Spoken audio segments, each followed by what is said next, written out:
Welcome to Grant's Rock Warehouse, and episode 5 in the Obscure Album series. Today, the panel will share some obscure albums with the class, and heck, they might even share some recent acquisitions while they're here. You never know. But before we get started, let's look at some upcoming and current programming on the channel.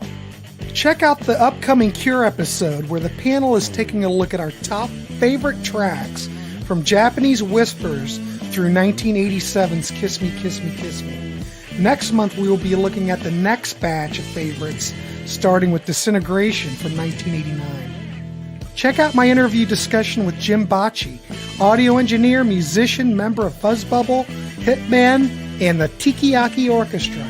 We discuss tiki, power pop, guitars, the Blue Hawaiians, and everything under the sun. Also, next month, Tom Fox joins me to take a look at our top 2 favorite tracks from the first Morrissey albums.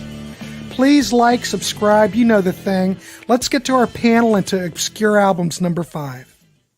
Holy shit, there they are. Gentlemen, how are you? Good. I just want to say, did the people get to see that picture where the lady's holding the record?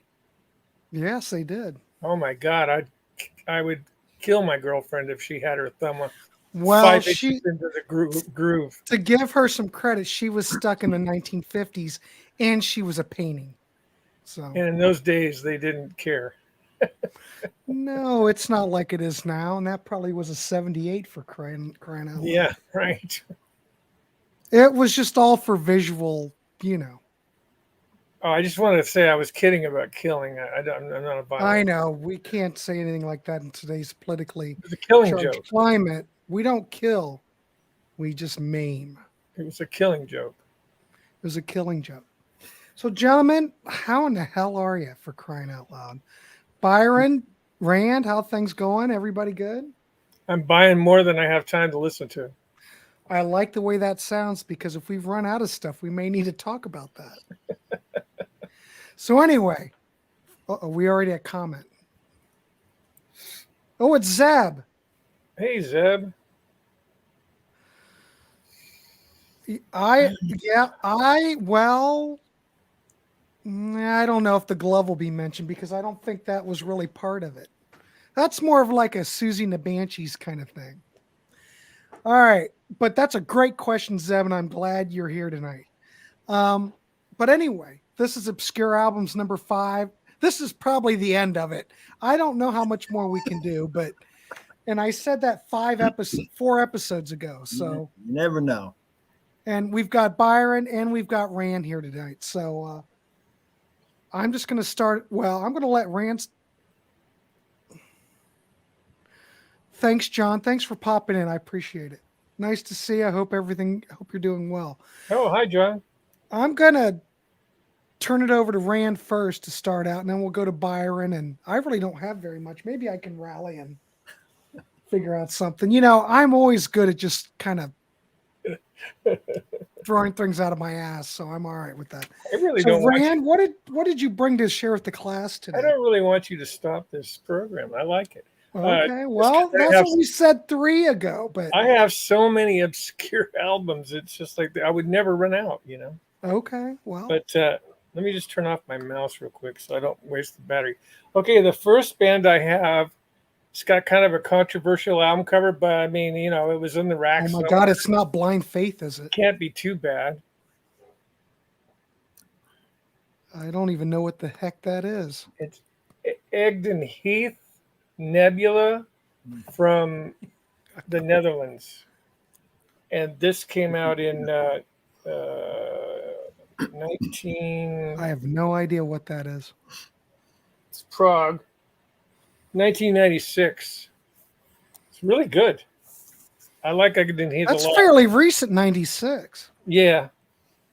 Yeah, well, it's really good. I think kinda, this is kind of hard to find, but you know, I mean, if you like early Genesis and early Marillion and IQ and bands like that, you'd like these guys. So Rand, how did you get turned on to that, or how did you? Because I would never ever figure that would be something I'd be out there looking for. Right.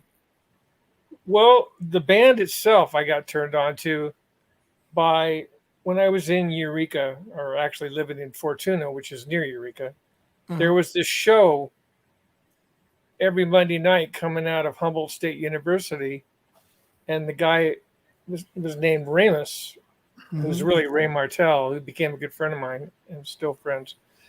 But he was playing prog, and I called him up and I said, "You're playing my record collection," and he goes, "Oh, cool." And we became buddies, and he invited me down, and I got to hang out with him and stuff. Well, anyway, during one of his shows, and I taped a lot of them. I still have the cassettes of a lot of the tapes that I did. I think like 4 or 5 shows I taped. One Mhm. of them had a band called Egdon Heath, and their first album was called In the City. Now, Nebula, I believe, is their fourth album. They have In the City, The Killing Silence. The third one, they changed singers, and it's called Him, which is not he, it's Hymn. Him, the Snake, and I. That's the third one. And then the fourth one was Nebula, and I think they broke up after that. But they're all good. Like I said, it's Dutch prog. They sing in English. It's really good. A lot like, Focus and Kayak. And of course, Focus is more instrumental than vocals. So, Mhm. but anyway, these guys have a lot of vocals. But yeah, I just love this band. And in my opinion, Nebula, not only does it have a cool looking cover, but I think it's their best album. There you Excellent. go. Excellent choice. Even though I don't know who it is, but that's what this is about. Turning people on to stuff that they've never seen. He just scratched me. Well, That's Blackie Sabbath, by the way. Maybe he's he doesn't brutal. like that album. What's that? Maybe he doesn't like that album. No, he doesn't like my finger. I got too close to him. He's sleeping. And I woke him up. Well, don't do any sudden moves, Rand. Don't do any sudden moves. Yeah. Byron, what right. do you got? All right, I'm going to start out with this. This is called Wizards Convention from 1976. It's Holy mackerel. Wizards Convention? right. It's kind of popular because it's got a lot of people from Deep Purple on it. So the Deep Purple collectors, it's pretty popular with them. Mhm. So the mastermind behind this was Eddie Hardin, who is, I believe, in the Spencer Davis group originally. It sounds kind of similar to the Roger Glover Butterfly Ball album, if you've ever heard that. There's a lot of variety to the songs. Some of the people on this are David Coverdale, Glenn Hughes, John Lord, Roger Glover, Tony Ashton, Mark I Knopfler. think I know that record, but Les Binks is on here, the drummer from Judas Priest at one time. Wow. Coverdale, I got Butterfly Ball. yeah, that's a pretty good album too. So this is kind of in that same vein. yeah, I was going to say that's kind of similar, isn't it? Yeah. There's a song Coverdale sings. It reminds you of like an early Whitesnake song. There's a Glenn Hughes sings on 2 songs. One of them has a real Stevie Wonder type feel to it. The other one is more of a keyboard oriented ballad with a lot of harmony vocals. There's Tony Ashton sings on, which has got like a feel from like the 1920s. So, so that's kind of everything about it. Gatefold. So anyway, it's pretty good. Look at that. Ernesto, one of your big fans, Byron. Thank you, Ernesto. Oh yeah. That's By how the way, Ernesto is. He's very supportive. Excuse me. Zeb made a comment just before this about another good. There it is, right there. Mm-hmm. Finch, big Finch fan. I love Finch. They're all instrumental, and they're so good. Oh my God. Very, very technical band. Lots of great guitar, mellotron, organ. I just love Finch. They put out a box set called Mythology, and everything they ever did is on that. And plus, they have another box, kind of a box set. It's a Fat Boy with 2 CDs. It's called The Making of Galleons of Passion. Galleons of Passion is their third album. That one sounds a lot more like Camel without vocals. Very tasty, nice synthesizer. I mean, I could listen to Finch for hours and never get bored with him. Now I'm gonna have to look for an album Thanks, cover. Zeb. That's pretty That's cool. Zeb. A lot of Zeb's people all don't over. know about that band. They're pretty obscure too. I almost brought that over, by the way. I'm gonna look for it. What's In an the other what's room. a album? Give me an album to look for. Oh yeah. Shit. What's the first? What's the first album? I can't think of the first album. one? The second was called Beyond Expression. I can't think of the first album right I now. can find Beyond Expression though. Yeah, that's amazing. Galleons of Passion is that's yeah, Galleons of Passion is their third. Beyond Expression is first. Oh, Glory to the Inner Force. Is that the first one? That's the first one. All three of those are masterpieces. I'll bring that up to share with the ground class. running, man. I'm telling you, they're so good. I'm gonna bring that up so everyone can see it. Everything's Holland tonight. I mean, I got another one from Holland. I didn't even think about it, but the Netherlands are really strong in my psyche tonight, I guess.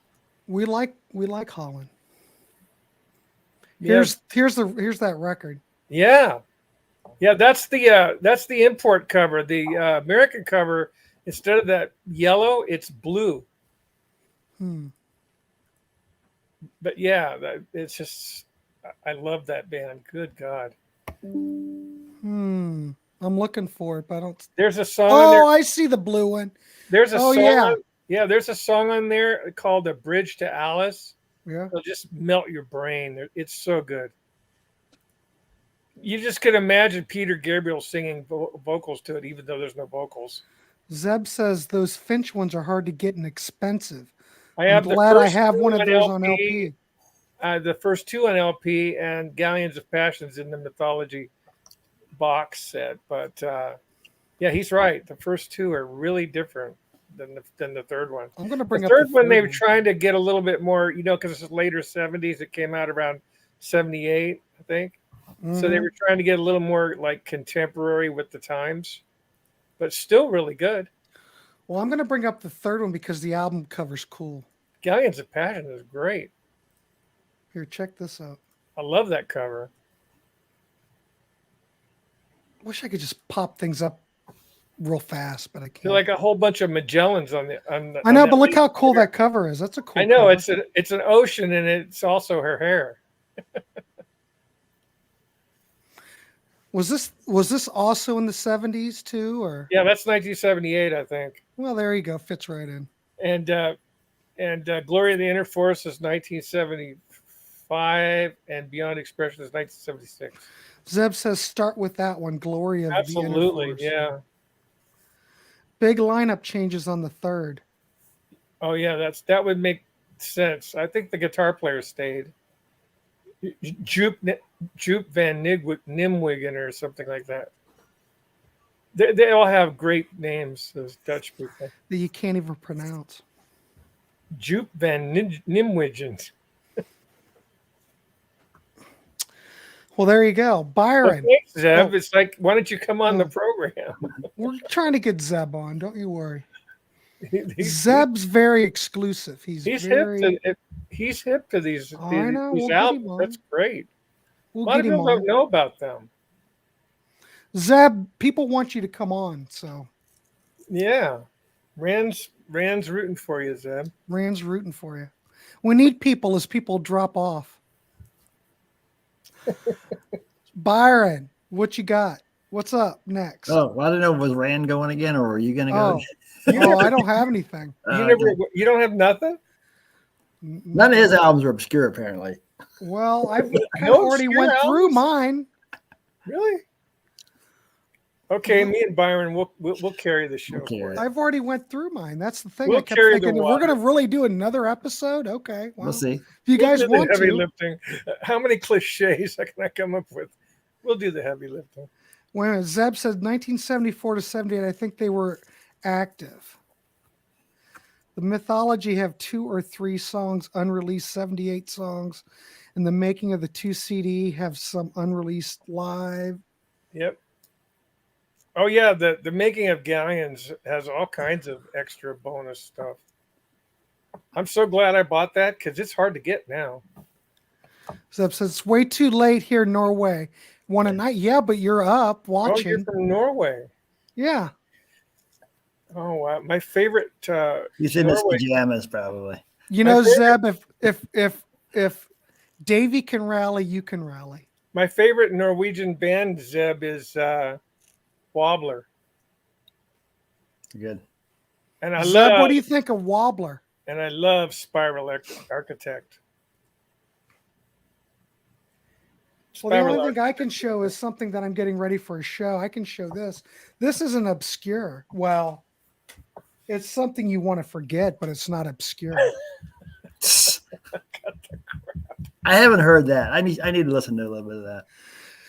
It's probably obscure by Clash fans, but Zeb says he's nude in his bed. Well, there you TMI. go then. TMI, Zeb. TMI. Because Davey and I are doing Yeah. a show on this. So I listened to this yesterday, and it should be obscure because You this know that record is song? absolutely hideous. You know that song that they play on the radio all the time? Rock the Casbah? No, the other one. Should I stay or should I go? Yeah. You know what I've changed that title to? Should I play or should I blow? I'm just not a Clash fan. Can't stand them.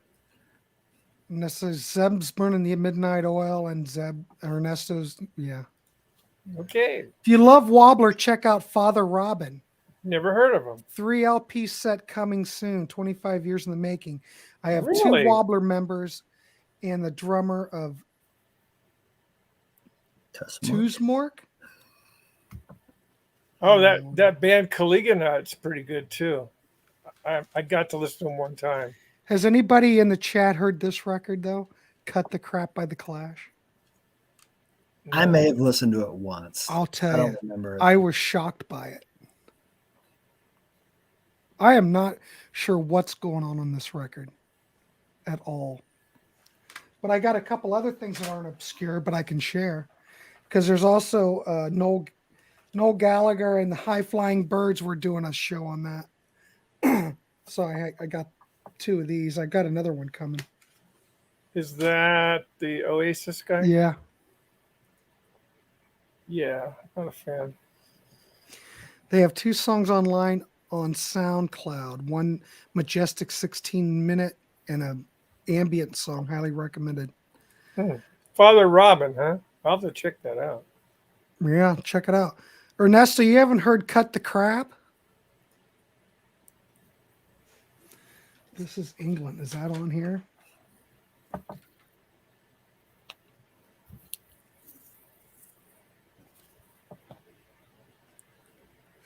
Yeah, it's on here. I must say there was one song in here that was bearable. I will give you that. There you go. I shared. It's hard for Right. me to. I don't like to denigrate any band, but some groups I just can't listen to. Now I can't remember who's next. Is it you, Byron? I am. Oh, Rand's next. Okay.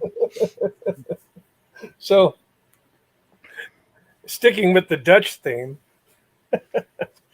there's a band called Coda, Sounds of Passion. This came out in 1991, but it was actually a 1986 LP, but it didn't become a CD until 1991. And the resurgence of prog was like 92, you know? Mm-hmm. So this came out a little bit before that. But God, this is on Saiwan Records, which is really hard to find these things now. They're out of Japan. Psy Music or whatever. Yeah. Is it Saiwan or Psy Music? Maybe it's a different company. I don't know. But at any rate, yeah, it's Psy Music. Simply 9, I said, I guess. Again, this is Dutch. But this has vocals. It's not like, it's more like Egden Heath, but this is really good. I haven't heard it in a long time, but I remember it being very majestic and romantic and just gobs and gobs of keyboards. They just got everything you can imagine. really good guitar playing. I have to listen to it again. I need to get a refresher on it, but Coda, Sounds of Passion, Dutch again. I think we're out of the I'm going to depth. say excellent choice, even though I've never heard it before. Well, yeah, I know it's kind of bizarre to All right. communicate about a band that you've never heard of. Well, no. That's pretty much what we're at this. That's what this is all about. Yeah, yeah, that's what I was going to say. That's why I dig this, because we can turn people on to, and people could comment like Zeb and Ernesto do, Right. and others, and they can put up bands that I've never heard of, or and everybody sharing helps all the groups, helps them financially if we buy their music. I think it's really important to have shows like this. Well, we're trying to get the word out. Yeah, and working well, I think. Well, yeah, all right. We got 4 people watching. We're really spreading the love tonight. But All right. there is someone watching on Facebook, so that's weird. Byron, Okay. turn us on to something. This is called Variations by Andrew Lloyd Webber. Whoa! I heard that. So this came out in 1978, and it's variations on Paganini's 24th Caprice. I would describe it as chamber music with a rock group playing it and some cellos and some woodwinds added on. Basically the band playing on here is Coliseum 2 with Gary Moore. Okay. Gary Moore. Gary Moore's all over it. Yeah. John Heisman, Don Airy, John Mole, and then Rod Argent's on here a little bit. Julian Lloyd Webber's playing cello. Phil Collins plays a little bit on it, and Barbara Thompson plays the Winwoods. It's not as heavy as the Coliseum 2 stuff, but there's a couple tracks that rock out pretty good. It's very classical sounding, but like I said, it's basically a rock band playing it, so I like it. Hold that cover up closer to the camera real quick. God, I've never seen that. Yep, I've got the LP on the other side of the room. I mean, the other room. It's the same on the back. The credits. Great stuff. That's crazy. I don't think it ever became a CD. I've never been able to find it. I don't know. I also got this white label 45 that says it was supposed to come with the album. Both are not to be sold separately. It's actually different than this. These songs are not on the album. They're different mixes or different edits or something. It's a little different. I think it did. I think it did. Yeah, I think it did. So, yep, that's it. Has anybody ever seen this record before? Oops. Yeah, I saw it on your show the other night. This is obscure. The first April Wine album. I thought the first one was called First Glance. No. That's about their 8th album, isn't it? No, Rand. This is 1971. You're kidding. First Glance, 77. Wait a minute. 70. Wait a minute. Harder, Faster, 79. I did not know this. 78, I think. Yeah. This is 71. Totally different band on this one. Really? We're here to inform people. I'm telling you. What else you got there, Rand? That's so important. God, when we got more. Zeb is on fire. Yep. Is it my turn? And the EP comes up. It's a great 90s band. A great 90s prog band that I like is Spock's Beard. Oh, yeah. I'm a big Spock's Beard fan. Love them. Hey, guess what? I saw Spock's Beard on their first concert at Progfest 95. You know what that reminds me, Byron? Is the topic that we had earlier. Yeah, Gentle Giant. Well, when you showed that Clash, I was thinking about it too. The Clash is a one-on-one. I know, but I was thinking about it. But when we take this up a notch, Gentle Giant will be part of it. I saw Gentle Giant one time, and they opened for Yes at the Cow Palace in San Francisco in 1976. Mind-blowing. Yeah. Mind-blowing band. I do have a Gentle Giant rarity in my archive over here, though. Yeah, well, let's hear about that. Yeah, well, let me go get it real quick. You guys talk among yourselves. Okay. Well, I'm trying to find out where this band Island comes from. I've got the. Hey, Byron, have you ever heard of a group called Island, and they have one album called Pictures? No, never heard of them. Is that your next one? Probably. Yeah. But anyways, it looks like this. It's got the Geiger. Oh my God, it's John the Music Nut. Awesome. Is he coming on? All right. Hey, there he is. I didn't Hi, know if guys. he's coming in or not. Yeah, I was John, still how are you? working. I'm doing good. Well, How you I know guys we doing? changed the time. Well, I Yeah. didn't think anybody was coming. Working sucks, man. Give it up. Oh, This Gentle Absolutely, Giant CD is a weird one. It's a good album. Why is that weird? This is the version that's on One Way. Oh God, there's no trouble on that album. No, it's not that. They took it from the quad mix. Oh, is that what it is? Yeah, I Mhm. used to have that, and I got rid of it. Yeah, it's weird. I So you're traded not it- getting you're getting the quad mix of it. So it's I all traded it kinda- in at Amoeba Records in Berkeley. They didn't know what I was doing. see, I wanted it because it was weird. Well, you might have a point there, Grant. It could be a rarity. It could be. Oh, for God's sakes. Wait a minute. Spock Spear, the gentle giant of the 90s. Yeah, it's true. Uh-huh. But I love that. Do you have freehand Gentle Giant on 8-track Ernesto? I think he's saying he's missing that one. You need to pick this up. Get the new Steven Wilson double disc CD. Just phenomenal. You get a video. I mean, you get a Blu-ray disc with it, and you get to watch every song on your television or however you watch. Mm-hmm. But You know, it's so Zeb, you're cool. right, because you did get more Carey vocals on here. It's a very strange mix, but it's very unique. So Only good. because they're probably going from quad down to, I guess they're just going down to, stereo. Well, now that John's here, golly, John, it's nice to see you. How are you? I'm doing good, Grant. It's great to see Nice. y'all. You got some Sorry we blues, moved yeah? the time, but we had a couple of dropouts, and I thought, we're doomed. Oh, okay. What but did Byron and Rand and you saved us tonight. Cool. So what do you have to gone over? go? What before I go on? What have we gone over? What have we selected so far? Well, Rand had stuff that I couldn't tell you what it was, Okay. which is normal for Rand. And then my Byron's vision, even got, with my glasses, stinks. I can't make them out, Byron. This is it's Variations by Andrew Lloyd Webber.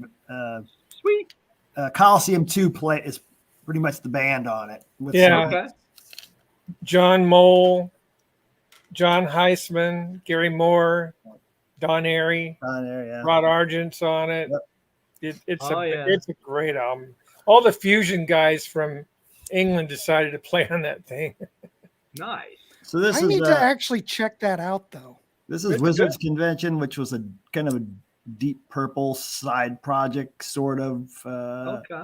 Bunch of Deep Sweet. Purple guys on it, and a lot of other people. Anybody who was in England at that time probably is on I it. do have a question about that, though. Yeah. Did that come out in a different cover, or is that the cover that it's always had? That's the original. I think there's a CD version with a different cover. Maybe that's what I'm thinking about. And I think that the CD is a 2-disc, and it's got like another album they did way later in like the 90s, maybe, or the late 80s. And when do you think that 2 CD set came out, roughly? Late 90s. You don't have to- maybe. Late 80s, you think? Late 90s, maybe, Late I think. 90s? Mid to late 90s, I think. Yeah. Maybe that's what I'm thinking of, because the title of that sounds familiar, but the album cover's not connecting. You know what I mean? Yeah. Yeah, I'll look it up when you get some time. So Steven Wilson has done a lot of fantastic remixes, but Gentle Giant, Octopus, Thick as a Brick, and Close to Edge is Oh. a total downgrade. Whoa, Zeb. You know, Zeb's getting harsh. The rest, he's right. rest He's is right excellent. about. He's right about Close to the Edge. The 5.1 on that's really weird. I mean, Chris Squire's bass comes out of the left rear speaker. I find that very annoying. I would think that would be weird. But usually Wilson's awesome. I mean, with the King Crimson stuff, he's incredible. And the Jethro Tull stuff is good. I don't have Thick as a Brick because I can't afford it. I did order it though, and it's on the way. I ordered it. They reissued it, right? How much is Thick as a Brick going for now? About $700. Oh, Wow. oh, So Holy you're not going to reissue that one or what? They just did. Oh, it's not 700. Oh, you mean the new one? Oh, The yeah. new one. yeah. They probably go well, $45. $700. Okay. People still want it. So It's about $45. man, but with- can you with imagine that one up shipping to The 700? shipping from England and tax and all that came to about $67. But the thing is, I don't get it until October. You'll be fine. You know how they put their dates backwards in England, you know? We I put thought it- I was going to get it July 10th, but it's actually going to be October 7th. Right. And I went, damn, Well, they're probably still they're probably still pressing them. still coming. All right, let's go to John the Music Nut. So glad John's here tonight. Of course, I'm Yeah. glad everyone's here. Welcome. I thought I John. was going to be sitting here twiddling Thank you, my Rand. thumbs. So, John, what do you have to share with the class today? All right. Well, thank you, Grant. Thank you, Rand. Thank you, Byron. It's a pleasure to be here as always. Okay. So, no blues tonight. I'm going to go to independent artists that they're still around, still making great music, but their music sounds like it's out of time. And then I'm going to do a band that I just checked it out. I just looked now, and I didn't know they were still out there. But they made their name in the 60s, and they're definitely a diamond in the rough, so to speak. But I'll talk about my newer ones first. So this is Ruby Bell and the Soulphonics, and the album's called State of All Things. This plays like a 1970s classic R&B or soul album. There have been some comparisons to Amy Winehouse with her, and I could see that. Yes, and she was very kind. She was very nice and signed my CD for me. But this plays like an old school R&B soul album between all the horns and the funky bass lines and the strings on some songs. Ruby Bell is a wonderful performer, a great singer. A lot of great songs on here. Broken Woman, the title track, State of All Things, Overwhelming, Shackles, Call Out My Name. Everything on here is a winner. I love this album, and I always go back to it. But I saw her. This was one of my Mock Junk Opera House finds. I saw her in 2018, and she puts on a great show. Her band is top notch. But I definitely recommend this CD. This was her second album. Her first one's pretty hard to find. In fact, she didn't even have it there when I went to see them. But Ruby Bell and the Soulphonics, and it's State of All Things. If you like 70s R&B soul, I highly recommend this. And if they come to your area, definitely go see them live. They're wonderful. Sweet baby Jesus. All right. Yeah, that's good. So thank you. So I was talking about Mm-hmm. that sounded like it was out of time, out of the 70s. Now, this artist I'm going to talk about is a little more well-known, and he's finally coming back to the United States. He and his band haven't been able to tour in the last couple of years, tour the States because of COVID, but they're from England. And this is, I'm going to do vinyl here.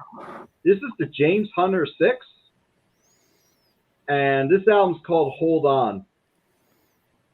What does this sound like? This sounds like 1962. It sounds like it was recorded in 1962.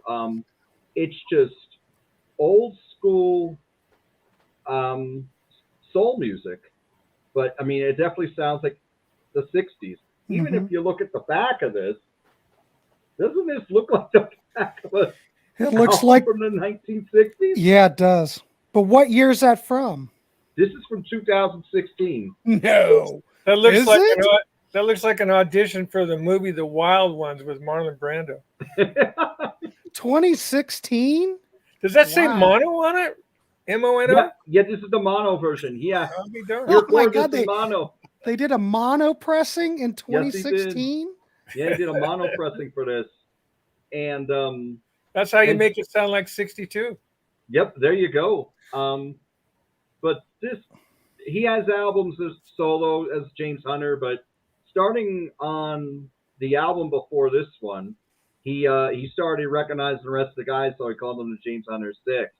But this sounds just like great 1962 R&B music.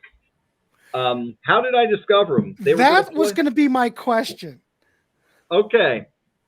So one night I was in the mood to go see a show, and they were playing at the Sellersville Theater.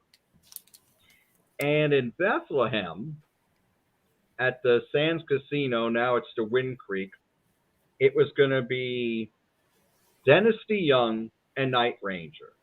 And that was the one I was thinking about going to see. I'm more familiar with their music. Right. But let me check this band out. So I went on YouTube, and they had the new video for Baby Hold On. And inside of 15 seconds, I'm like, holy shit, I got to see these guys. I looked, and they didn't sell a lot of tickets. I was like, okay, I'll just get a ticket at the door. And they just blew me away. They just came out, did a great 85-minute set, about 25 songs, all originals. And it just smoked. I mean, they were really compact, 2 minutes, 45, 3-minute songs. He doesn't say much in between songs, you know. Like the Ramones. But yeah, I mean, well, not quite like not that fast, but but you know, he's got a very thick English accent, and he's very humorous when you talk. Like when I met him and he signed the album for me, he was just funny as hell. But this album is like, you got very upbeat songs like Baby Hold On and Free Your Mind, and then they got ballads like Something's Calling, In the Dark, Light of My Life. I mean, you hear these songs, you're like, I can imagine these songs being on the radio in 1962. Satchel puts a really cool instrumental, but every song on here is wonderful. I have 5 of his albums. I mean, but this was the beginning. I bought this album that night, and then I just built on it. And he still his last one. He did What It Takes, I believe, in 2020. I don't know if he has a new album out coming soon or anything. I'd have to look it up. But his last one was 2020, and that was pretty good. But here we go. Cool. The James Hunter 6. Hold On, from 2016. Mono. Excellent. There you go. Well, All right. I got everybody out of order now. I think Byron's next. We're doing all at once or one at a time? We've all done 2 now, so we're all caught up. You guys are all perfect. You're good. Perfect. Excellent. All right. Good. I think All right. Rand's next, actually. Maybe it's Rand. But no, Rand, did you do that Insides or what was that called? Island? Island, yeah, Island. I didn't really get I think too far. everybody's, huh? Well, but you walked away and said just talk between yourselves, and that's when I did it. Okay. Well, then But I didn't get a maybe I chance. guess it's Rand up again, and then Really Byron. should, And yeah. Elaborate on that some more. From 1977, Switzerland. Mm-hmm. It's called Island Pictures. And of course, if you're an Alien fan, you'll recognize that artwork. Is that what's his name? Geiger, What year's that from? 1977. Okay. And this is like a very, very dark concept album sort of thing. Super keyboardy, and I don't remember much about it because it's very dense. It's really hard. I mean, this is not the kind of album you want to put on when you're first meeting a woman or something, you know. You don't want to do it on date night. Yeah, let's go out and have a burger, and after that, we'll listen to Island. Well, let's listen to some Island and look at the cover. It's not going to happen. It's not going to happen. But I enjoy it. I got it from Symphonic Records. Greg Walker, good friend of mine, been buying from him from 33 years now. So yeah, it's if you really like dark and dense prog, this is good. They only did this one album and then they just split. I mean, I When like it- prog, but I've never when it heard done- of that record. But what's amazing is that it's so good. You know, how does a band that just hits the ground running and it puts out a masterpiece on their Mhm. very first album, and this is okay, we're done. It's just so weird. I know that's on vinyl. Did it ever get a CD release of any kind? Do you know? No, this is the CD. Oh, well, I can't tell from here. I Yeah, mean, you're well, holding it it right there. It could be the album for all I know. See how little it is? Oh, Look well, how there you go. face That on it. helps. I put We it need up close so people perspective. can see the cover. Yeah, Well, this is You're Gentle right. Giant. you're right. It's all about depth of perception. Right. I should have realized that too. Yeah, I'm not doing any records today, so just so you know, All right. just CDs. And what label's that on? Who reissued that? This is on some bizarre label. I forgot. Round Records. See, I always worry about you. They reissue some of these records that came out in the 70s or whatever, and you have them on some bizarre label. I keep thinking they're like needle drops or something. Well, you know? this is SHM CD from Japan. Like I said, you know, I got it from Greg Walker. He's real reputable. Symphonic, not Well, Symphonic. Symphonic should be all right. Symphonic Yeah. is a really good company. Love Greg. He's my buddy. Yeah, I've got some prog Nice. CDs on that label. And anyways, yeah, if you want to try something a little, it might be comparable to Anglagard and some of those Swedish bands that are like that, real dark sounding, you know, minor keys, very sad sounding stuff. That's what that's like. That cover depicts the album perfectly. Oh, God. Geiger will depress you in a heartbeat. I just got done watching all the Alien movies in a row, and it's like, my God, A lot to take in. a lot to take in. Yeah. All right, Byron, what do you got? Okay. This one is El Shankar, Touch Me There. I don't know if anybody's ever heard this. You know, I had that at one time, I figured you would. but I ended up getting rid of it. This is on, if you can, Zappa Records. Right. Nice. I should have kept it. So this came out in 1979 on Zappa Records, like I said. He's a violinist, El Shankar. He was the violinist in Shakti with John McLaughlin. Right. He was in So- something else too, and I can't remember what it was.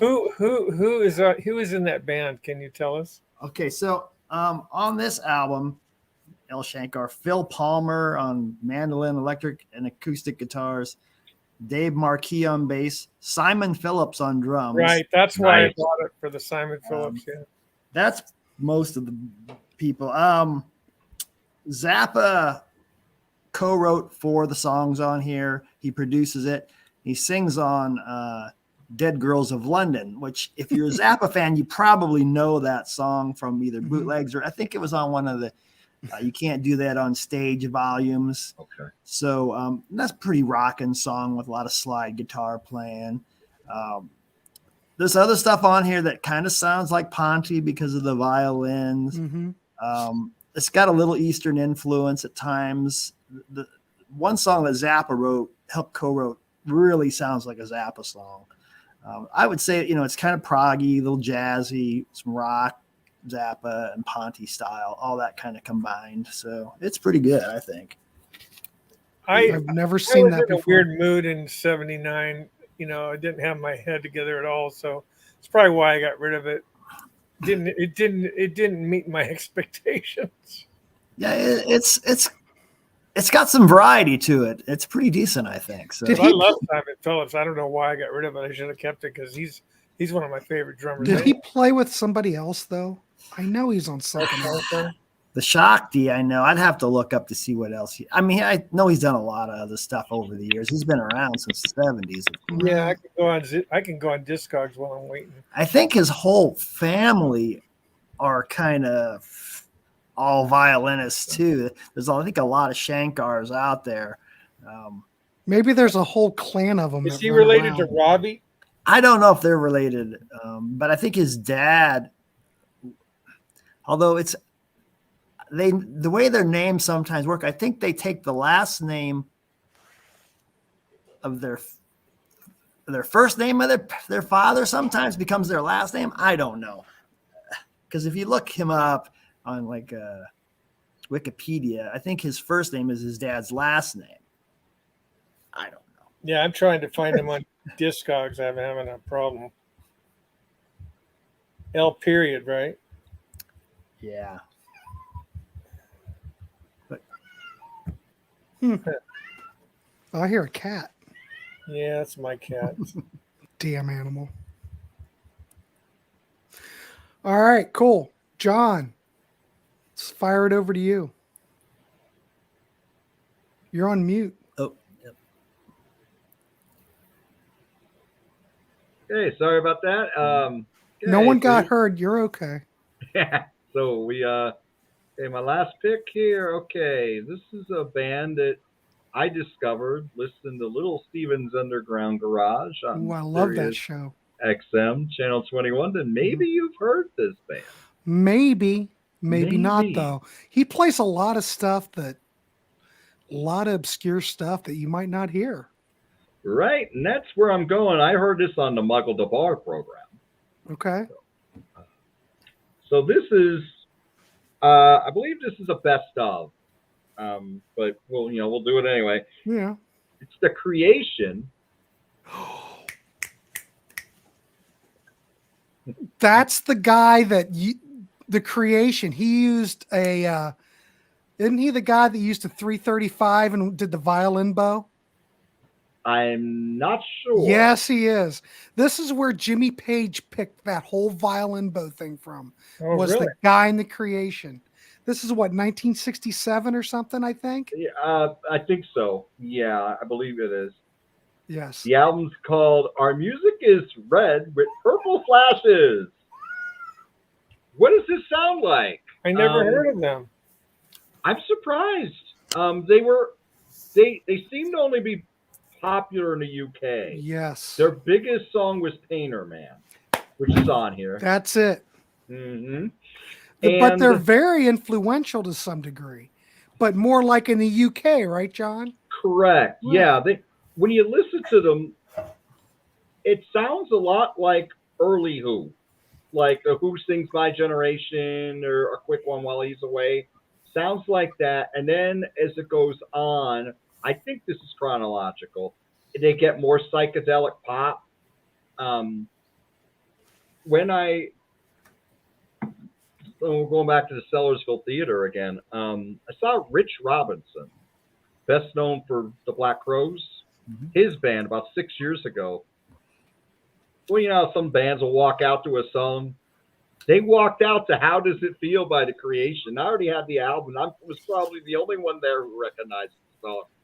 And I'm like, yeah, they walked out to that, which I thought was really, really neat. But like I said, it sounds a lot like the early Who, maybe a little bit like the Kinks, early Kinks, not the more storytelling songs that Ray Davies would write. But they're very good. There's a lot of covers on here. Like they do Bob Dylan's like a Rolling Stone. They do Hey Joe by the Leaves. But Yeah, right here. See the guy with the 335 with the violin bow? Nice. That's them. That's where Jimmy Page got that. Because this guy was doing like whole songs using like a violin bow. I wish we could play sound clips because I've heard sound clips of him. And it's just kind of crazy. But yeah, that's the guy. Got it on Amazon Prime. I know Wow. I bought this. I think I bought this from Amazon. probably 2015, maybe I bought it. But I was just looking, like, I didn't have time to prepare or anything, but the singer still has the band going. There's still the rest of the guys in the band are new, but he's the only original guy. But yeah, if you like old British pop in that Who Kinks vein, Creation are pretty freaking Yeah, because cool. I think the dig 'em. Creation were like one of those mod bands. Yes, They were all in that same Who, in that whole group, Small Faces. right. Those Yeah, mod yeah, I'd say it's bands. mod, definitely. Well, they're not on Amazon Prime. I can't find them. Okay. Yeah, but I try I'm YouTube. looking for that. Yeah, We Are the Paintermen is the big song. that was the album, I believe. All right, I found the cover that. Okay. Yeah, I'm looking it up now too. Like, But yeah. what Okay. yours is, what you've got there is like a compilation, though, right? Yes, it is. YouTube's got it. I'm looking at We Are Paintermen on Wikipedia. Like, all these songs that are on here, all those songs are actually on this compilation that were originally on We Are Paintermen. Yeah, so it's the first album and whatever singles, because I think their career was fairly short. Right. I think they put out a record later, but it was almost like a different lineup. It was like the guitar player and other people. Okay. Maybe in the later 60s. I don't know. I don't have it in front of me, but yeah, 1996, they put out an album called Power Surge. But you got turned on from the show on Sirius. Yeah. Very good. Yeah, they got some great stuff on there. There we go. I'm downloading it as we speak. Oh, you'll enjoy it, Rand. You go like on Discogs though. They put so many different comps out of them.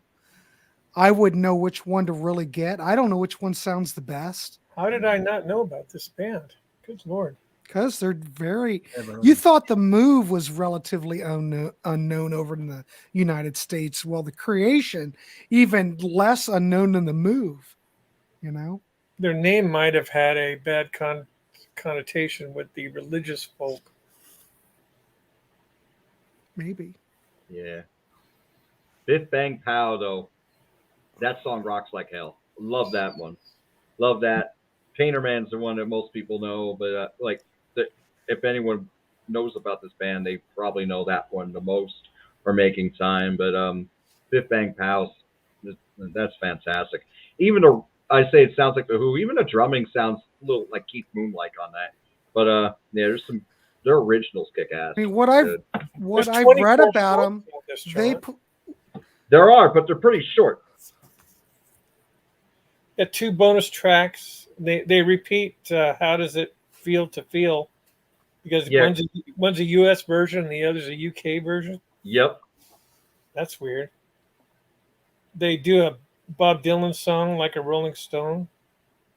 They do Hey Joe. And they play them like in their style, so it's right. It's definitely not like a ripoff or anything like that. Mercy, Mercy, Mercy. I like that song a lot. I used to play that in band. Nice. Ostrich Man sounds like old Moody Blues when Denny Lane was there. That's what it sounds like. That's what I thought anyway. But yeah. Well, I gotta hear that violin, bow, guitar thing. I tried to do that one time. I couldn't get nothing. I can't get the thing to work. This guy has it down. Cool. I mean, he's the guy that started doing it. He had that doesn't get any. He had that 335 up like a violin. That's not easy. I think that might have been for a picture. Every time I've seen him, he's just doing like Jimmy Page does it. Uh-huh. But that doesn't mean anything. Maybe he was doing it like that. Hell, I don't know. He was an innovator. I'll give him that. There's so many. I'm looking on Discogs, and there are so many different compilations that have been out. Yeah. Well, I thought I'd download this one just for the fact that John mentioned that one. In fact, They just put out one on Edsel this year, a comp. And it's got a picture of him like this, holding the 335, like holding the bow like this, like playing it like, you know. Yeah, they put out a new comp in March. Making time. I don't know. I would try to get more of the older ones. I keep thinking the more current ones, the more jacked up they're going to be. Well, this newest one that came out is a 2 CD. Yeah. And they actually have stuff from that Power Surge album on there from '96. Maybe that might be a good one to get. I don't know. Yeah, I don't know. So yeah, but they do have a lot of mixed compilations. They have one called Box. Oh, that's the vinyl. 59. They got a singles box set too. Nice. I think they were primarily a singles band to some degree, but that's a great obscure. That's obscure, especially in the States. The CD. I'm sorry to interrupt you, Grant, but the CD that I showed up, it's now $38 on Amazon. And I bought this in September of 15. And so Amazon will tell you when you buy them. So right. It's not what I paid, but I probably paid $13. Yeah. Yeah, that Action Painting came out in 2017. Okay. That's a good choice. Thank you. Anybody else have anything to share? Byron, I got a few more if you need more. I got one. I got one more. I didn't know how you were on time. Me? Yeah. I probably got another 15 minutes. Well, why don't you go next? Okay. And then we'll go to Rand since you're more. All right. Basically, this album is Grand Funk without Mark Farner. It's called Flint. Oh, yeah. Oh, okay, nice. Oh my God! It's a white label promo, but that's probably all that they sold. That's probably all they ever made were promos because I don't know. If you ever find one used, they're all white label promos because that's all there was. This is pretty. I mean, it sounds like Grand Funk, but only the Don Brewer singing songs. Well, that's all I'd want to hear anyway. Yeah. Well, I mean, to be quite honest, I like Don Brewer singing. I like Mark Farner too, but I'm a Mark Farner freak. I love him.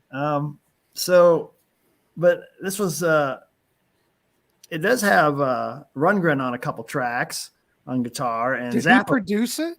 No, he doesn't. I thought he did initially, but then I looked at it and it's produced by the three guys, Brewer, Frost, and Mel Schacher.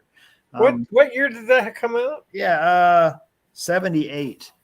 Oh wow. And but yeah, Zappa plays on a couple tracks and Rundgren on a couple. And basically, Rundgren produced We're an American Band, maybe another one. I don't remember. Zappa produced Good Singing, Good Playing. He did both of We're an American Band and Shining On. Yeah. So yeah, they basically brought those two guys back to play guitar on it. It's not too bad, But the album that Zappa did is great. Good. Yeah, I like that album. Yeah, it's fantastic. Scott, the band that we were talking about just before was The Creation, which were like a mod band from the I think they were like out in 67. I think that's when they came out. British? Maybe 66. Had to be British. Oh yeah. But that's who we were talking, The Creation. Talk about obscure. So, I think that's a pretty good album if you like Grand Funk. So, well, I've seen the cover, but I've never seen anybody with a physical copy of it. I think I got it for $1, like back in the late 80s or something. It wasn't a big seller, but I bet you it's pretty damn hard to find nowadays. I bet you it's worth more than $1 now. Yeah. Is there an album? I think there's an album that they put out called Terry Knight and the Pack. Have you heard that? Yeah, I've got that. Is Mark Farner on that? Have you guys seen that? Because I don't know that one at all. It's really. I've heard of it, but I've never seen it. I can't like remember 2 if seconds. Farner's on it or not. I have a Mark Farner solo album called No Frills. It shows him. Yeah, I think I've seen that. Shows him sitting in an airplane everybody else is eating fancy food, and he's eating a hot dog and French fries. I had mentioned this one before. I commented on this Glenn Hughes. way back. Before I was on any episodes, I'd commented on this. Okay, I remember you mentioned that. And yeah, it's So pretty good. We were That's the traveling Glenn like Hughes 50 album? miles, and I put that on for my girlfriend. Okay. She hated it. But yeah, so basically, it's No, disco. she didn't hate it. She liked it. I hated it. It was too disco for me. But she likes disco, so. The story behind that was they were going to be called the Hollywood Horns, and it was Richie Hayward and Skunk Baxter and Al Cooper, and then Richie Hayward got in a motorcycle accident or something, so he had to bail. And while they were trying to get things started, they started just recording some of this stuff because they had written a bunch of originals, I guess, but they were just messing around and they recorded these disco covers, and then the whole sessions just kind of fell apart before they actually recorded any original stuff. And then Glenn Hughes basically said, "Don't put my name on it," because his name's not on it. But it's not that bad, I think. So no, Glenn Hughes can sing the phone book. I mean, he's so good. Yeah, I literally think he's the best rock singer ever. And I totally agree with still you. going now. Totally the guy's amazing. Yeah. All the voice is Break it still up. exactly what it was. His voice is exactly what it was in the 70s now. I think it's better, really, in some ways. You know, I didn't find Listen it. to that album called Phenomena. Yeah, I've got that. It's great. I couldn't find it, but I found Frank, a Jewish lesbian folk singer. Never heard of that. You've never heard of Frank? Oh no, Look, not that Frank. It's not Melissa Etheridge, right? this is Frank, a Jewish lesbian folk singer. I swear to God. It's phenomenal. I'm speechless. For a bucket. Ernesto, I got it for $1, but you can't get it for $1 now. Bucket would be Grant. I've got a store in town where you can get dollar records. You don't find a lot, but sometimes I find some good stuff in there. But not. Wait a minute. What was his name? Terry what? Terry Knight. Terry Knight. With a K. I can't find it. It's too much pressure. I bought a dollar record in 1977. Nobody wanted it. It was in perfect condition. It was called Happy the Man. Yeah, good album. The very first album. Had no clue what they sounded like. I got home, I put it on, I heard Starborn, and I went, oh, this is kind of nice. Then I heard the next one called Stumpy Meets Firecracker in Stencil Forest, and about fell off my bed. This stuff was so great. Hey, Ernesto, what do you mean? Where are we buying? Oh, we can't buy records for $1 anymore. Why, is he in your town or something? No, Ernesto's not. Ernesto's out in California. Oh. This is $1, but this was from, well, they didn't stamp it. This part is probably from the 90s. I got a near mint Mahavishnu Orchestra Intermounting Flame for $1 about 6 months ago. Nice. Sweet. Was it trashed? No, it was like near mint. They did a plus CD, at least. They did a CD remaster of that about 20 years ago in what they call 24-bit, and I bought that, and I can't tell any difference. That whole 24-bit thing's all BS. It looks nice. I'll tell you, I can't remember where I saw but it. I mean, that album sounds good no matter what. All it doesn't matter about the medium, it just matters on the mastering. I've got that on CD. Excellent, Rick. Me too. Love that album. God, the Noonward Race. Oh my God. Those people are insane. Oh my gosh. Yeah. Well, I got into that band kind of late. You're not going to believe this story. I was in Sacramento. I'll believe it, Rand. I was in Sacramento, and we were talking about Jeff Beck and John McLaughlin and stuff like that. And the guy goes, "Oh, did you hear that they played last night in Sacramento?" I went, "Who?" "Jeff Beck and John McLaughlin." And I went, "What?" Nobody told me. I had no way. I didn't have any way to find out. That's pre-internet. 1974 or whatever. Insane. I might play this tonight. How I missed out on that. Jeez. Yeah, WRCI out of Philadelphia, Temple's jazz and classical station. That's how I found Mahavishnu Orchestra, because Friday nights from 10 to 2, J. Michael Harrison will play all this cool fusion stuff from the 70s. He'll play Mob. I mean, I first song I heard that he played by Mob Vishnu was Dream, the last song on that third album, the live album. Yeah. And that was it. I mean, but listening to his channel got me into Brand X. It got me into Hill Scott Heron. I mean, I found so much good stuff from that station, and particularly that Friday night show. John, do you know that Amazon's selling the digital download for the rest of that live album? The Mob Vishnu album. Between Nothingness and Eternity. There was a it's got 6 extra songs that didn't make the album, and they're selling them, or you can listen to them for free on Amazon Prime, but they're there, and that's just phenomenal. Was that originally released a few years ago as the Lost Trident Sessions or something like that? No, it's a different thing. Something different. Oh, okay. The Lost Trident Sessions is studio. This is live. Oh, okay. My bad. It's what you were talking about, Dreams. It's that album, but the songs that didn't make the record because it was going to be a 2-record set, and then they ended up making it a 1-record set. So they released the other songs from the concert, and you can get them on Amazon through their MP3. Gotcha. Cool. Phenomenal. And it only costs like $2.99. I would do it. Cool. But I don't need to because I already have Amazon Prime. Is it my turn, guys? You can go. Okay, this is the last one I have until I go get more if I need more. But this band's called Ad Infinitum. Do you recognize the artwork there? Looks like Roger Dean. Definitely is. Definitely is. This is a project by a guy named Todd Braverman over on the East Coast. And in 1998, they put this out on Kinesis CD. This album is so freaking good.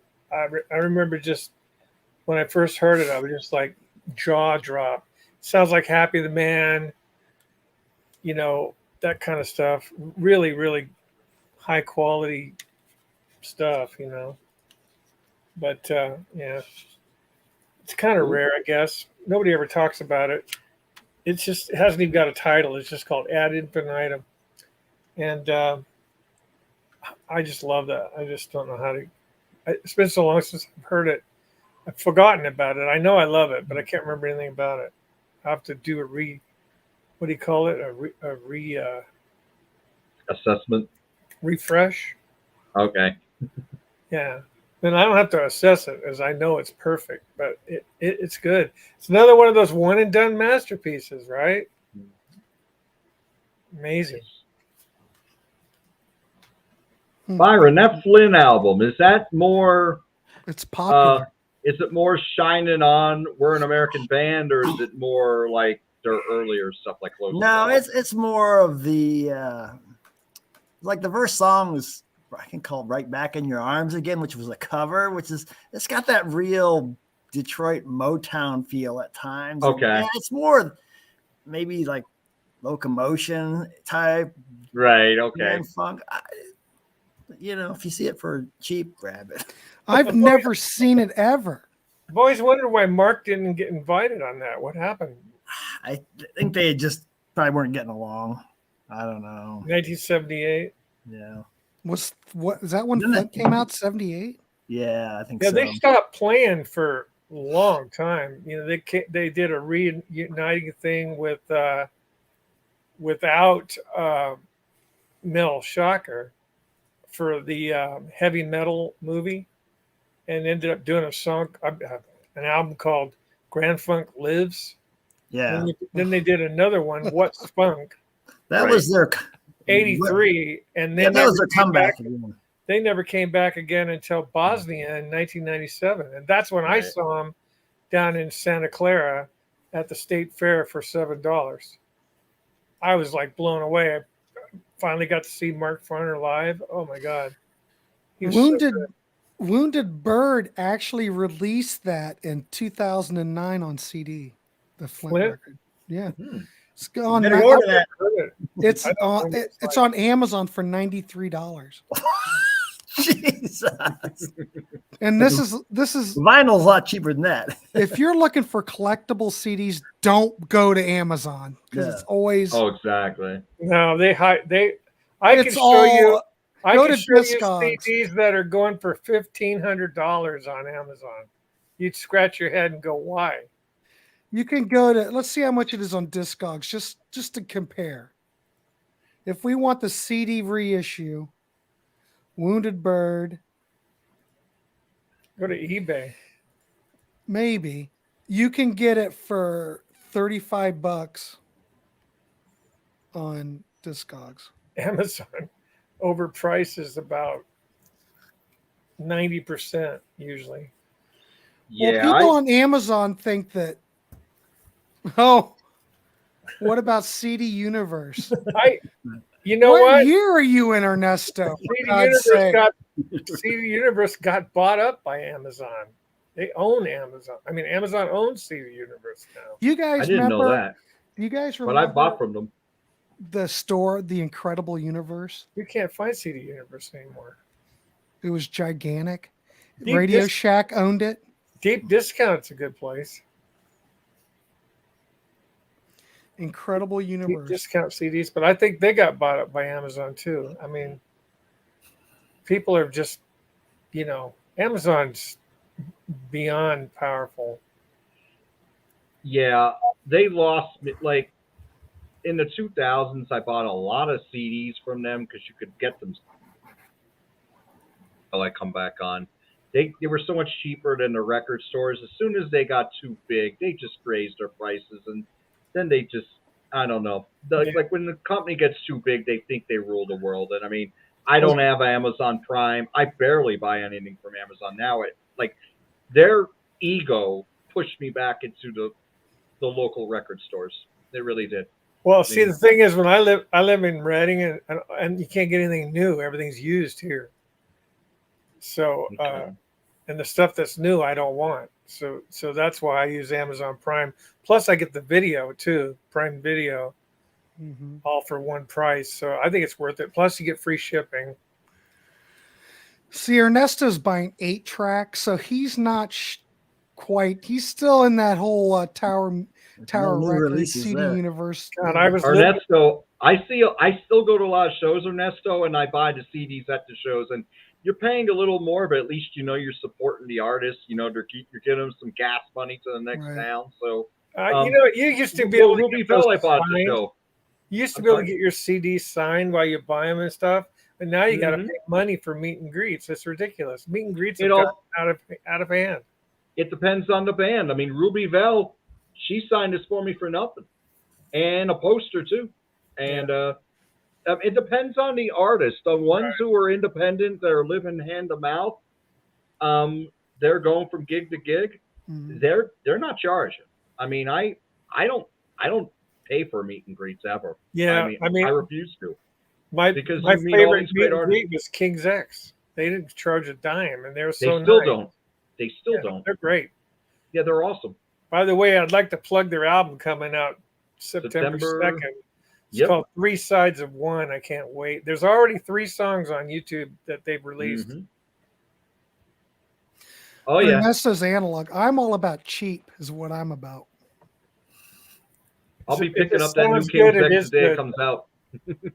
If it sounds good, it is good. Who said that? I said that. Yeah. Well, I got one more. I'm but then saying I it's need to all go. about the mastering. No, that's Duke Ellington, guys. There you go. Well, that's in your era, Rand. That's not Sir my Duke. era. Byron, you got another one, don't you? I got one more. Go but ahead, I need, Byron. I need Go. to Go go ahead. after, but I need to get going after this at my concert. So, okay, this is called Western Vacation. Anybody seen this before? Nope. No, hold it up even further. I've You see seen that that. cover. I've seen that. Is that a prog album? I wouldn't say it's prog, but it came out in '86. It's on Akashic Records, which is the same label that Steve Vai's Flexible and Flexible Leftovers was on. Oh, Basically, Remember that. Yeah, but This you is- know what? You know what, Byron? I have the original Flexible that's white vinyl, not white Yeah. vinyl, but white cover, and it's Yeah, I on don't your, have the original. it's on your Rancher records. Wasn't it like on green vinyl? He had or to something? change the name. You know why? Because Have down in, that, but that's a reissue. right, but he had to change the name of the record company from Urantia to Akashic because in El Cajon, California, there's this space group down there called Urantia, and he wasn't allowed to keep it. Urantia. No, wait, that's Urantia not right. book. I'm sorry. I think it was I got to back reversed. that up because I'm going to get in big trouble for what I just said.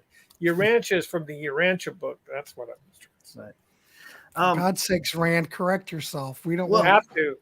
I don't want to piss people off in the comments. That's Hell not no. what I'm here for. So this was recorded about the same time as Flexible, and it's got Chris Frazier on drums, who was in Zappa's or Vi's band, and Stu Ham. Those guys were all on the Vi albums at that time. So, and this has also got Steve Vai plays on one track. Tommy Mars is all over this from Zappa, who played with Zappa, and Bob Harris sings on it. And he was with Zappa, and he sang on those Flexible albums. So this sounds a lot like the Flexible albums and a little bit like Zappa because of the Tommy Mars keyboard playing, but there's not nearly as much guitar as on a Zappa or a Vi album. But musically, it sounds like it at times, and the singer makes you think about Flexible, and he did some singing with Zappa at one point too. So yeah, it's not nearly as good as like Flexible or Zappa. Well, I love Little Green. But it's kind of cool because it's related to both of those guys, and you'll rarely ever see that album. Yeah, that's pretty obscure. I mean, like I said, I have heard of that, but I wasn't sure why I heard of it. Now you've explained it now that I know. The main guy on this was a guy named Martin Schwartz. I don't know who that is. I don't either. Been a fan for years. He wrote most of the stuff, and it was kind of his baby. Been a So fan for decades. anyway, excellent choice. Absolutely. but I need to get going. I'm going to Who are you Richie. going to see? I'm going to Richie Kotzen. Oh, sweet. Have a great Yeah. time. Yeah, thanks. Go on. I've never seen him. He's never been here ever. So Oh, he doesn't come around great. this area much. Well, So. Byron, I appreciate you showing up because even though you had a concert and everything, I That's fine. appreciate it. It doesn't start for another hour or 10 minutes. It's only about 5-10 minute drive from my house, so I'm good. So awesome. That's awesome. we'll do number 6 in a month. If you got, I keep saying that, We'll see. but then when we get to the show, I'm worried that anybody's going to show up. We'll see how it goes. Send out another email and we'll see how it goes. So I Right. grabbed 2 more, Grant, if that's okay. right. Okay, go All ahead. right. I'm heading out. See you guys. All We'll right. go- Byron. Bye, Byron. Have a Go great See you, time. Byron. We'll go to 8:00. Sorry about that. You didn't make that noise again, did you? Yeah, Byron? I hiccup sometimes. It's a weird thing. I don't do it on purpose. You're going to scare people off. I told my boss, I go, and my girlfriend, I go, I never know when I'm going to do it. It just happens. Oh, Ernesto, I'm with, the small record stores, that's where the new King's X will be purchased. Woo-wee. And a new I Megadeth ordered- too, which comes out the same day. I ordered their deluxe package with everything, the LPs, the CDs. Oh, They I saw it was they out. did an unboxing the other night on YouTube. You got to see that video. Oh, I'll check it out. All Awesome. 3 of them are opening it up at the same time and talking about it, and it's really funny. Nice. They're in different places. They're not even in the same room. Like It's us, okay, Ernesto. Okay. It's all right, man. the noise, whatever that is. That was the noise that you made. Oh, yeah. Excuse me. All right, Rand, what do you got? What else you got? Okay, well, I don't know if I've showed this before on obscure albums or not. And if I have, I apologize. No, you're all right. Show it again. What the hell? That looks familiar. It looks familiar, but you might have mentioned it somewhere else. Yeah. Tony Levin, David Torn, Alan You White. mentioned it when you were talking about when you're doing your tribute to Alan White. That's where you Oh, talked yeah. about Okay, yeah, you're it. right. Yeah. Next. Well, you might as well talk about it real quick for people that Well, it's great are stuff. online I mean, that haven't seen it. it's okay. It's all instrumental. It was all pretty much done on Zoom. They weren't even in the same room. Mhm. There's some very little stuff online about it. It's really hard to find this on free services, streaming services. YouTube hasn't got the whole album for some reason. It's just all been. They show a small video of them rehearsing songs. The music's insane. I mean, it's just so good. They're just literally making it up as they go along, and they did it 14 times. So, I mean, Or Ernesto, I would say it would be considered a super group. Wouldn't you think so, Rand? Yeah, definitely.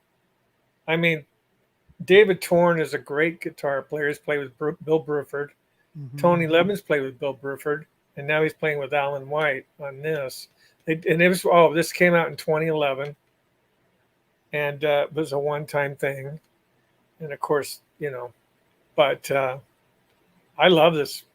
I mean, I'm sure it's killer.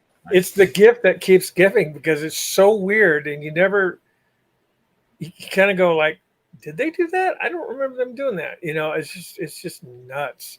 And David Torn gets some of the strangest sounds out of a guitar you'd ever know. And it's kind of like the early Crimson stuff. When I say early, I mean early '80s with Adrian Blue, but times 100 on steroids. It's just crazy, crazy. And Alan White's playing his butt off on this. He's just. And there's a YouTube video where he says, I don't even know what I just did. I'd have to hear that again. Anyways, is somebody else going to go, or do I go with the second one?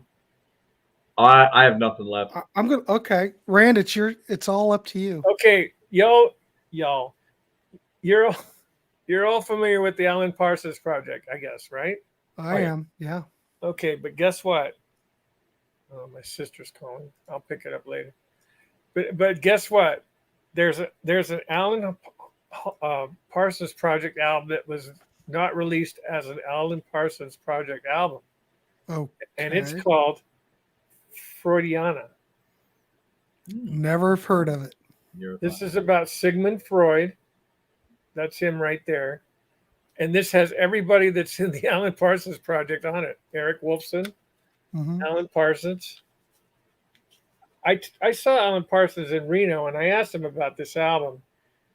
And he goes, oh, God. What year is that? He does not want to talk about it. What's it called? Wolfson? Eric Wolfson's the singer on all the Alan Parsons songs. Yeah. And it's basically his project, but it came out in 1990. The Freudiana Music Company. And it's got, it's just so good. I mean, it's, Kiki D's on this, believe it or not. Shit, I collect all of her stuff. I can't believe I don't have that. Somebody named the Flying Pickets. I've never heard of them. John Miles sings on it. Chris Rainbow sings on it. Eric Stewart from 10cc. All right, I found it on Discogs. Marty Webb. More Kiki. Came out 1990. Yeah. On Parlophone Odeon. This is so good. Is that German? This is one of the best. I don't know. Okay, I found the UK. Yeah, it never came out here. It says here it was. I found it on here. Let's see how much it is. Licensed to. Oh, there's 20. There's 27 for sale on Discogs. Oh, it's probably not rare. Well, why do you think that when you asked him about it, he kind of shunned away from it? Well, him and Eric had a falling out, and Alan wanted this to be an Alan Parsons Project album, but they had a contractual dispute of some sort, and Eric died. He's gone. So it was released in 1990 when he was alive, but he died in between. And when I talked to him, he was already dead. And I think it was probably he didn't want to discuss it. Mm. So I pulled out my Tales from Mystery and Imagination original master recording CD booklet, and he signed that. Yeah, I can't find any for sale in the United States. They're all in Europe. Yeah, it's if you like, any of those albums, Eye in the Sky, Turn of a Friendly Card, Eve, Yeah, I like all those records. Pyramid, I then do then you'd want this. Nobody knows about it because it doesn't say Alan Parsons. Right. Just as Well, Freud. I'm going to keep an eye out for it. It's called Good Freud. choice. It's called Freudiana. That's what it's called. Actually, it's just called Freudiana, but they did write Freud at the top in weird kind of letters. What kind of rating would you give that out of 5? And if you notice hang on a sec. You notice the cover, it's a Rorschach test. See? Right here. I think I see a uterus. There you go. It's a Mia I don't test. know. Anyways, what kind of what? What kind of rating would you give that out of Out of 5? 5? Yeah. I'd give it a 5. Oh, Yeah, this is a crap. masterpiece. I love this. Okay. Nice. And that says, what does it sound like? Good luck. Sounds like Alan Parsons' project. Okay, there you go. Those don't ever sound bad. That he has some of the best. Just listen to Dark Side of the Moon. He's one of the greatest producers, and he learned from George Martin. I mean, you can't beat that. Nice. Yeah, this is I really like cool. George.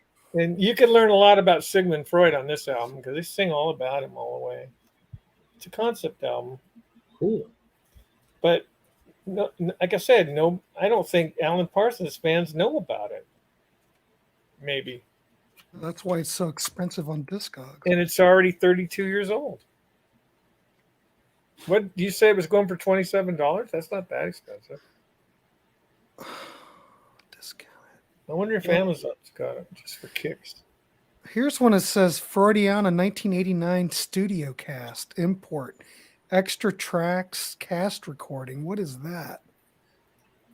I don't know, but this says 1990, but they probably recorded it in 1989. Here's one Freudiana 1989 studio cast by Freudiana 1990 July 28th, and they want $256 for it. $189. It was produced by Alan Parsons. Executive producer is Eric Wolfson. Engineered by Alan Parsons and Tony Richards. Yeah. Orchestras arranged and conducted by Andrew Powell. So there's orchestra on it. I just remember the first time I listened to it, I went, wow, this is really cool. It's not It prop, gets- of course. The rating on Amazon, it gives it 4.5 stars. I give it a 5. But yeah, I mean, it's probably pretty obscure. I mean, I don't think I've ever heard anybody mention it on any of the shows. Wow, that's pretty cool. I have to look for that. It is. And that's why we do these shows, kids. So you're informed. Yeah. So Indeed. Well, does anybody else have anything? Because we've went an hour and a half. He froze. There we Who, go. me? Yes. So Well, 8 o'clock I do is. that. Oh, 8 You're not o'clock frozen is enough. now, huh? See, it's Yeah, it's 5. 8 o'clock. For me. Oh, It's only 5. well, we for me. started at 6:30, and it's went by like that. Yeah. No, I had a good time. I'm telling you. I think it'd be a real bummer for a lot of people, especially me, if you stop doing this. Okay, well, we'll. Not that I want I to keep put you saying on the this spot, after every episode. Not that I'm Okay, trying to well, put we'll you on do the it spot. again. public. If you guys keep wanting to do it, I say this every time. I'll do it, but I Well, ask always people worry like- that no one's going to show up. Ask people like Ernesto and Zeb and some of those folks if they want to keep seeing it. I'd like for them to come on. Yeah, I think so too. Is Zeb's awake? It'd be more. Well, I didn't know he was in Norway, so that's kind of a difficult thing. Well, he can show up for a little Because bit. we did the Contrarians, we have Pontus. He's in Norway too.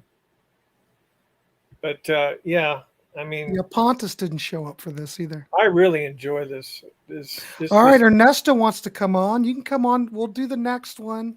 this makes my month. I mean, Jeez, I didn't know it was such a big deal. you should Rand. do it more than once a month. But you're real busy. You got other things going on. Yeah, I only can do stuff once a month. You and Ryan have got a lot of irons in the fire. I mean, I've backed off so much.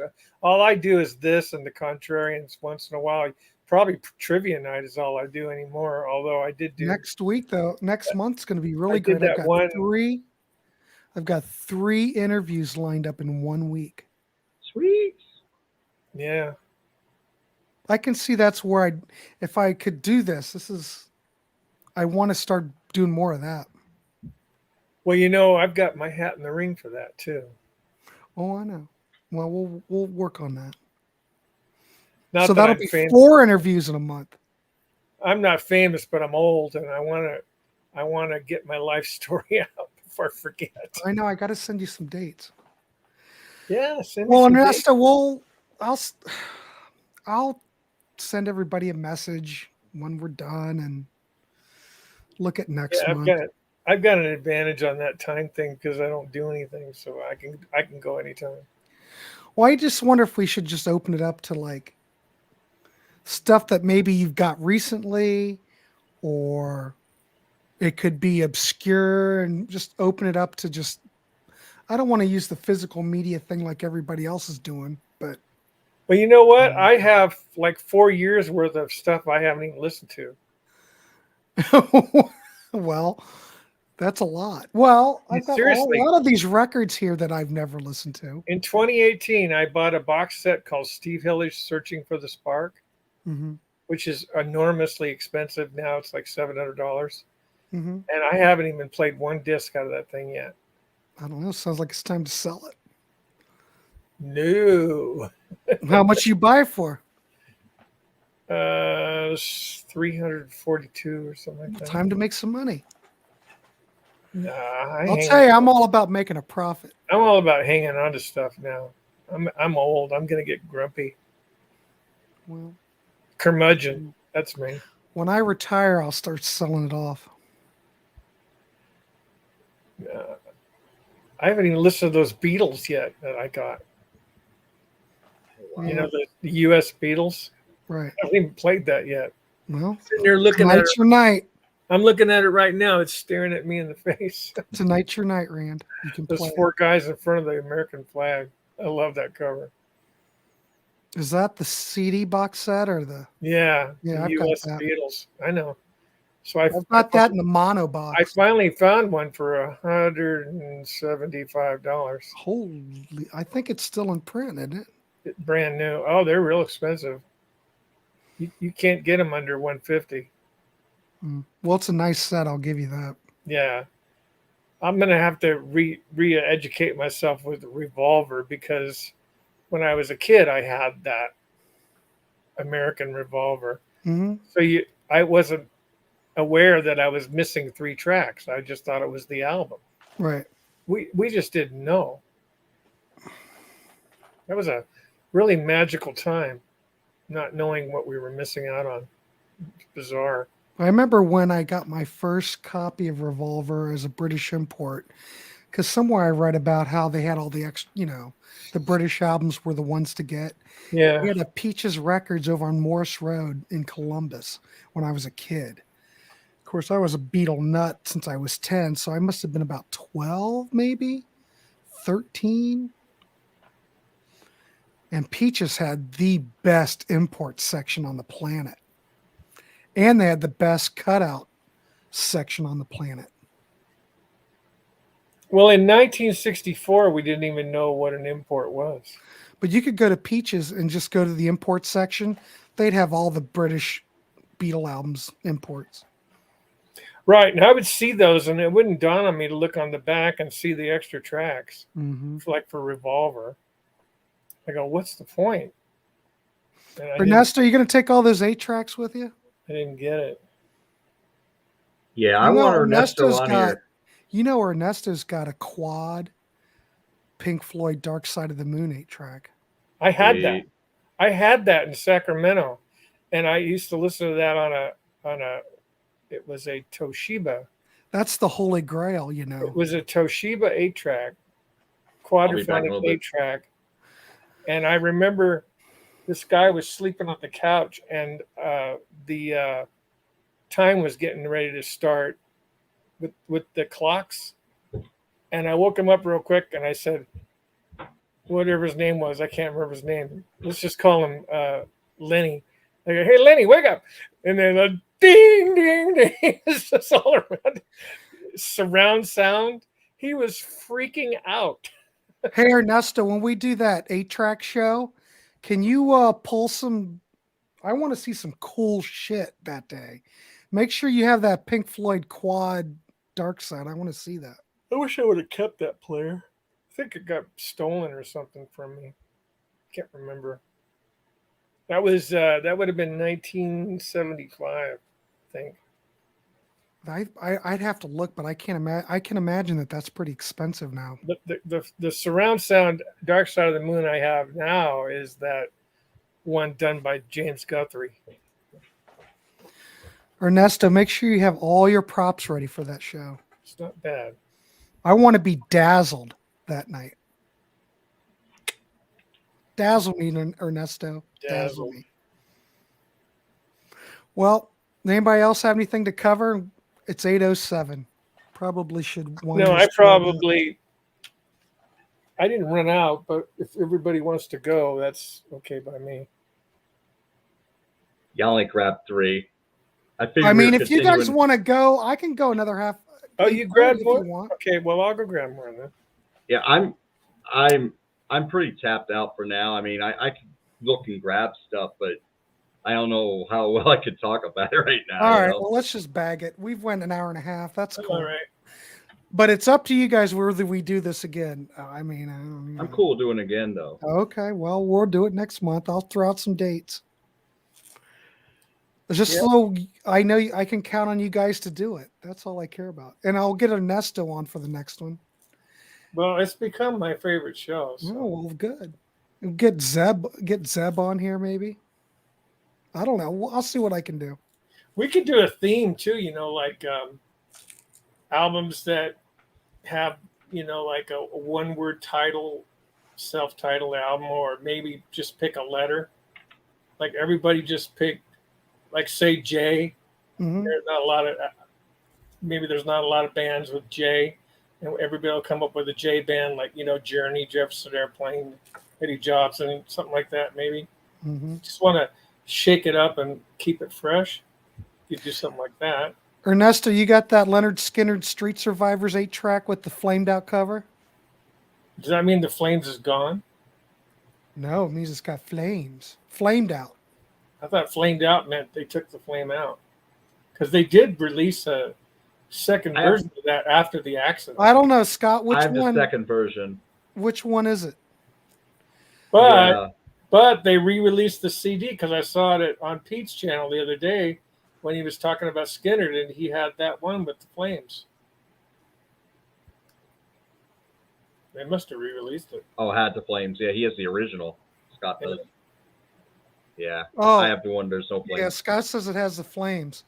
Ernesto, you got one of those? You got that in I think quad? yeah. I think you Oh, have yeah. the choice now. What's In that? fact, I wouldn't be surprised if the no flames is worth more now if they pressed more with flames. I would think that they would have pressed more without flames. Originally, definitely. You want to hear something weird? At the local record store in Anderson, which is like 8 miles away, Yeah. go ahead. the guy told me that Rolling Stones' Satanic Majesty's Request, Mhm. he tried to sell it to me for $27. I go, well, I want the one with the lenticular cover. This one doesn't have it. And he goes, would you believe that that's more rare without it? And it's Really? Really? I Wow. think he might have just been blowing smoke, but I don't know. Yeah, I find it hard to believe. Yeah, me too. Ended up buying Through the Past Darkly orange vinyl. Haven't played that either. Don't forget he has all this backlog that I mean, you guys, I got a stack over there on the wall of about 300 CDs that I have never even played. Wow. It's insane. Me, it's like if I go 2 months, it's long without buying and then finally listening to it. 2 months is like long for me. Well, like I got every King Crimson box set in my other storage room in the bathroom in there, and I haven't listened to any of it. Armando Wow. texted me today and he said, "Have you listened to that Tea Party CD yet?" And I'm going, "No, not yet." He said, "Oh, I'm sorry." I said, "Don't be sorry. No one got hurt." Yeah. I said, "It just takes me a while to get to it." I heard about one song on Amazon Prime from them. It didn't do much for me. I didn't get it. But Rick Labonte loves them. Yes, he does. I saw him talk about them. Yeah. I mean, he knows them, I guess. But Okay. Well, that helps you love them.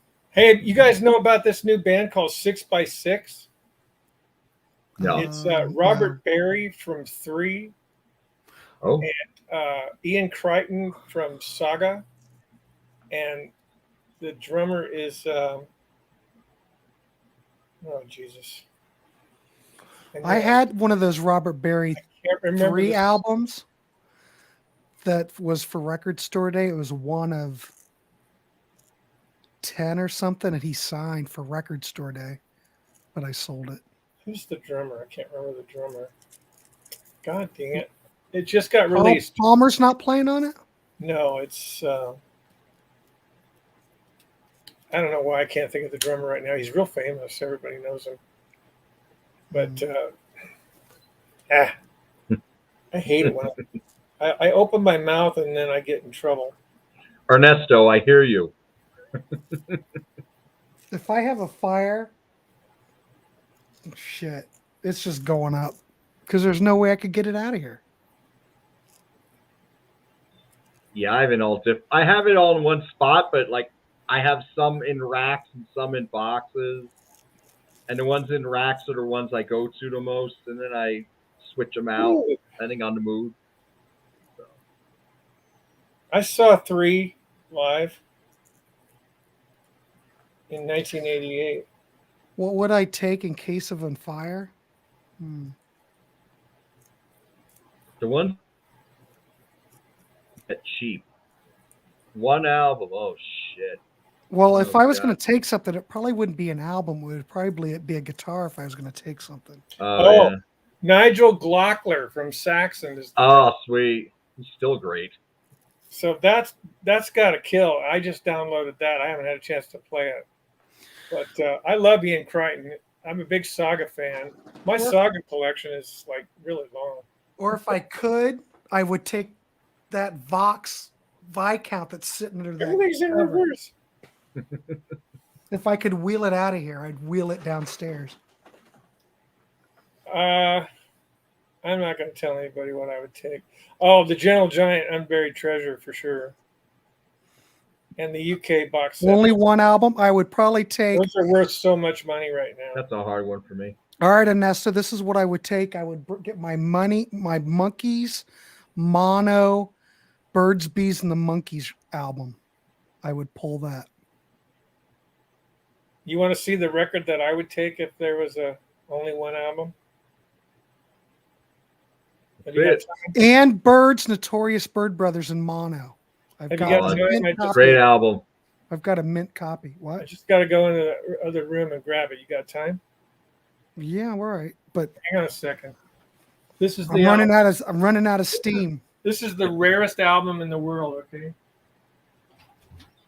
The rarest album that I had, I already sold it. I don't have a lot of rare stuff. Like nearly everything I have, I can replace these. Ha! Ernesto said you forgot your dog. I would get my dog first. Then I'd wheel the Vox out. But the Vox is heavier than shit. You just can't wheel it. It's got wheels, but it's not. Okay, it'd be this. I've seen that before. On an obscure album show. You're on that record. You're right. if I lost this, the only there's not that many copies of this. You'd probably be That one's surprised. totally What's it called? understandable. They didn't press that many. And like I said, I am on it. There I am with the beard. Look at There that. you go. Looks like fucking Carl Wilson. I do, No, don't you I? look- I no, you look look like like Lowell. Carl Wilson from the. No, you look like Lowell Look at George. Rand all bearded up. Looks like Grizzly Adams. Before that, I had long hair down to my shoulder and a beard. Dirty hippie. look What's the like name of that Carl record? What's the name of that record? Humboldt County Country. It's really rare. It was put out by United Way Records. Let's see if it even exists. They're not known for their record company. Works for you, works for all of us, and they give us rare albums. Oh, and the United band Way. was called, just so everybody knows, the band was called Country Wave. There's another band I named. All the bands I was in, I gave the name to pretty much, except for a couple. Did you guys ever make any other albums? Or No, appear on anything else? that's only 2 songs, and I played my Gibson Les Paul, did 2 guitar solos. I tried to sound like Steve Hackett Was that a 1959 Les Paul that you were from playing? Genesis. No, it was a 76 Deluxe. Oh, with the mini humbuckers? Yeah. It was a burgundy. Beautiful guitar. I should have never, And what never, happened to ever that? I traded it like an idiot. Yeah, it 'Cause happens. it got too heavy on my shoulder, and I was doing bar gigs a lot, and it was killing me. I should have just sat down. Now I know why Fripp sat down, because his Les Pauls are heavy. Well, the 70s Les Pauls, they injected lead into them, I think. My God, they were heavy. I don't know why. I guess it was the type of wood. But I've got a heavy Telecaster that was put out by Squire. It's a 52 reissue. It's a pine. It's heavier than a Les Paul. And that should be, weren't those pine ones like, Ernesto wants to know if that's available online. What? Your album. Humboldt I don't County know. Country. It was sold in Eureka, California. I don't know. It's got nice cover art. I didn't Show even that have to cover pay- up. I Show didn't the even- cover up closer to the camera. I didn't even have to pay for it. It was a gift because I played on it. See, that sign says Eureka Arcade. Yeah. Okay. So yeah, and it says United Way presents Humboldt County Country, and there's 1, 2, 3, 4, 5, 6, 7 bands on it. Everybody got 2 songs, so there's 14 tunes, I think. It's pretty good. I mean, I didn't write the songs, but my guitar solo. That's why I like it. God, you would think there'd be one of these out here. But it's rare to me. I would grab that in a heartbeat if I had to evacuate. I don't even see one on Discogs. Yeah, it's probably not even available. I got another album that's probably not even available either. It's called Christmas Becomes Electric. It's literally a demo for a sequential circuit 6-track synthesizer. Did you get paid? What does that mean? No, we didn't get paid. Oh, did Rand get paid? United Way, it was a charity. It's a charity thing. The charity thing, Ernesto. We didn't make any money. All right, boys, I'm ready to tie We this got dog free down. studio time. It was fun. That's all I can remember. Yeah, we I'm did sure it was a We blast. did it about 42 years ago. It was about 1980, I think. Yeah, there's not any on Discogs. It just doesn't exist. Yeah. Only you have one. Only you. All right, gentlemen. I appreciate everyone for coming on. I guess we're going to do another one. Thanks for putting up with my madness. It was fun. Thank you, Grant. I should always as have always. faith. I knew you guys would show. Waiting on those dates, Grant. What's that? Waiting on those dates. I'm good anytime. Well, it'll be in a month. I'll be in touch. All righty. All right, gentlemen. Thanks everybody for right. Ernesto, Zeb. Thanks everybody for making Bye, comments. bye, all you commenters. Love you. Subscribe, leave a Absolutely. comment, which I never ever say. Merch. got the whole ball of wax here at Grants Rock Warehouse. Your one-stop shop. So, gentlemen, you have a good night, and we'll talk to you soon. Bye bye. Have a great night. See ya.